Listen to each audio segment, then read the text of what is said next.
Good evening friends, मैं तनवीर मलिक आपका स्वागत करता हूं तनवीर लर्निंग जोन में।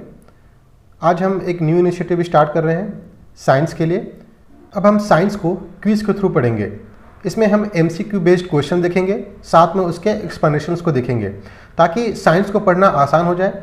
साइंस जो है बहुत ही इंपॉर्टेंट है सभी एग्ज़ाम्स के लिए, चाहे BPSC हो, बिहार SSC हो, UPSC हो, कोई भी एग्ज़ाम हो, साइंस के क्वेश्चंस पूछे जाते हैं।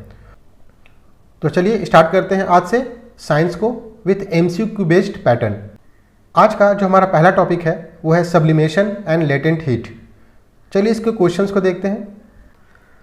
फर्स्ट क्वेश्चन है, ठोस से सीधे गैस में बदलने की प्रक्रिया को क्या कहते हैं? Process of change from solid directly into gas is called. Options है condensation, evaporation, freezing and sublimation. हमारा जो करेक्ट आंसर है वो है सब्लिमेशन। सब्लिमेशन क्या होता है? सॉलिड का डायरेक्टली गैस में कन्वर्ट होना विदाउट लिक्विड। लिक्विड फेज जो है वो चेंज नहीं होता है, वो डायरेक्टली गैस में बदल जाता है, तो इसको हम सब्लिमेशन कहते हैं। एग्जाम्पल्स के लिए कैम्फर, कपूर को देख सकते हैं, ये सॉलिड से डायरेक्टली गैस में कन्वर्ट होता है। नेक्स्ट क्वेश्चन है, which of the following substances shows sublimation?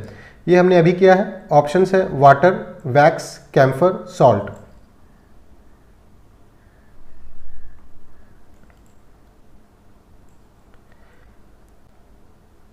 Camphor C is the correct option.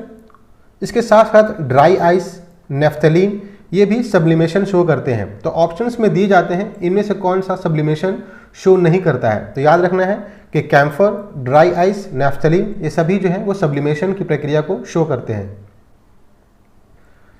Next question है, जब गैस सीधे ठोस में बदल जाए, अब ये उल्टी प्रक्रिया है, अब गैस जो है वो डायरेक्टली कन्वर्ट हो रहा है सॉलिड में, तो इस प्रक्रिया को क्या कहते हैं? ऑप्शंस हैं सब्लिमेशन, कंडेंसेशन, डिपोजिशन, मेल्टिंग।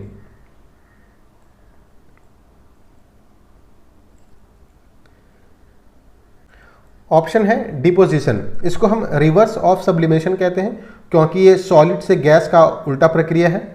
इसमें जो है गैस जो है सॉलिड में कन्वर्ट होती है without become liquid.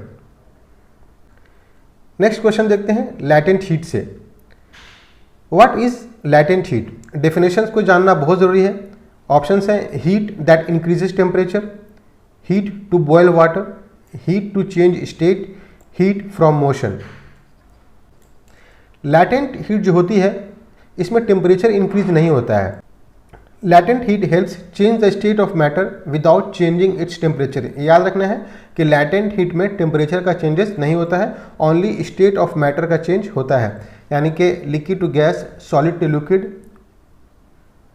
Next question है, what happens to temperature during latent heat process? अभी हमने पढ़ा था, इसको बार बार रिपीट किया जा रहा है ताकि आप बेसिक्स कंसेप्ट को समझ सकें। गुप्त ऊष्मा की आपूर्ति के दौरान तापमान में क्या होता है? It increases continuously, it decreases, it fluctuates, it remains unchanged. अभी हमने पढ़ा था।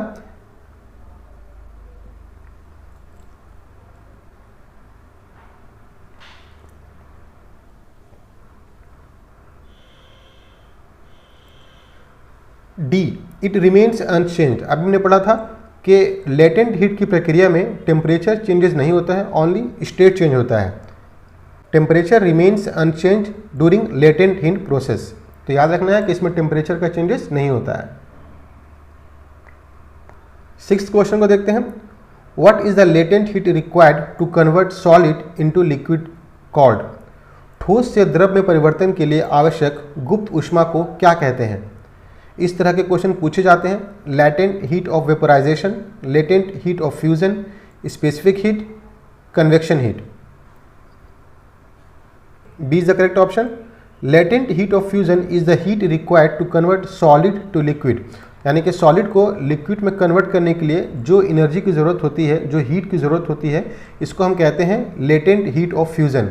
याद रखना है इसमें टेम्परेचर इंक्रीज नहीं होता है, only solid to liquid convert होता है। What latent heat is needed to convert liquid to gas? अब हमें देखना है कि लिक्विड से जो गैस में कन्वर्जन होता है, इसके जो लेटेंट हीट है उसको हम क्या कहते हैं? Heat of fusion, thermal energy, latent heat of vaporisation, refractive heat. Heat of fusion तो अभी हमने पढ़ा था, ये सॉलिड टू लिक्विड होता है, तो ये गलत ऑप्शन हो गया।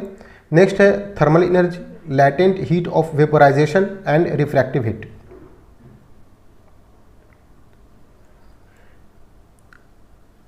Latent heat to convert liquid to gas is called latent heat of vaporization. C is the correct option. It is needed to convert a liquid into a gas at boiling point. याद रखना है कि किस point पे, तो boiling point पे। Next question है, वाष्पीकरण कब होता है? When does evaporation take place? Options है only during boiling, only in cold weather, below boiling point from surface, only during compression.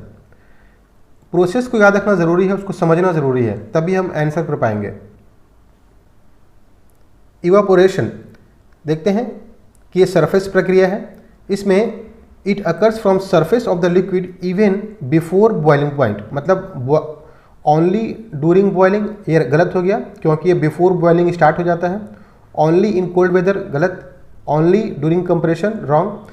The correct answer is below boiling point from surface. याद रखना है कि फ्रॉम सरफेस होता है और below boiling point start हो जाता है। नेक्स्ट क्वेश्चन है, which factor affects the rate of evaporation? वाष्पीकरण की दर किन कारकों पर निर्भर करती है? Only temperature, vapour pressure, temperature, surface area, wind, humidity, only pressure. अभी हमने पढ़ा था कि इवापोरेशन जो है वो सरफेस प्रक्रिया है, ये जो डिपेंड करता है वो temperature, surface area, wind speed and humidity. तो correct answer is C. What is a key feature of evaporation? वाष्पीकरण की एक प्रमुख विशेषता क्या है?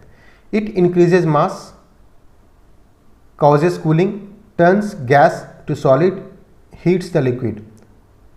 अभी हमने पढ़ा था इवापोरेशन के बारे में, इसके कंसेप्ट को समझना बहुत ज़रूरी है।